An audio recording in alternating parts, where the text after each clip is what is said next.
ఆయనకు అసలు ఆర్థిక వ్యవస్థ, ఆర్థిక ప్రణాళికల మీద అవగాహన లేదు. ఒక చిన్న కుటుంబంలో ఒక వ్యక్తికి 30,000 జీతం వస్తుందంటే ఆ 30,000లో ఆ భార్య భర్త వాళ్ళు కూర్చొని డిసైడ్ చేస్తారు. పాలకు ఎంత ఖర్చు పెట్టాలా, కరెంటు బిల్లు ఎంత అవుద్ది, ఇంటి బాడుగ ఎంత అవుద్ది, తిండికి ఎంత అవుద్ది, పిల్లల చదువు ఎంత, పిల్లలకి గుడ్డలు ఎంత. కానీ ఇంత పెద్ద రాష్ట్రానికి ఆర్థిక వ్యవస్థ ఉంటే దేనికి ఎంత ఖర్చు పెట్టాలా, కేంద్ర ప్రభుత్వం నుంచి ఫండ్స్ ఏమొస్తాయి, దానికి మ్యాచింగ్ ఫండ్స్ ఏం చేయాలా, ఎకనమీని ఎలా గ్రోత్ చేయాలి అనేది వదిలేసి 10 లక్షల కోట్లు అప్పు తెచ్చి ప్రజల మీద భారం వేసి వెళ్ళిపోయాడు. ఈ 10 లక్షల కోట్లు ఎట్లా కట్టేది?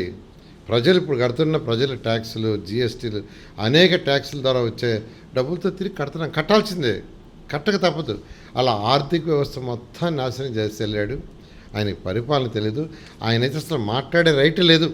అమరావతి క్యాపిటల్ సిటీ ఎవరైనా 3 సంవత్సరాలు పూర్తి అయిపోతుంది. దాదాపు ఆల్మోస్ట్ 90% టెండర్లు అయిపోయినాయి. ఇంకా జస్ట్ 5 to 10% ఉన్నాయి. అవి కూడా మరొక నెలలో అయిపోతాయి. ఆల్రెడీ 7,800 మంది వర్క్ చేస్తున్నారు. ఇప్పుడు వర్షాలు లేకుండా ఉంటే ఈ నెలాఖరాకి అక్కడ 12,000 మంది అయిపోయేవాళ్ళు. నెక్స్ట్ మంత్ 15వ తేదీకి దాదాపు 15,000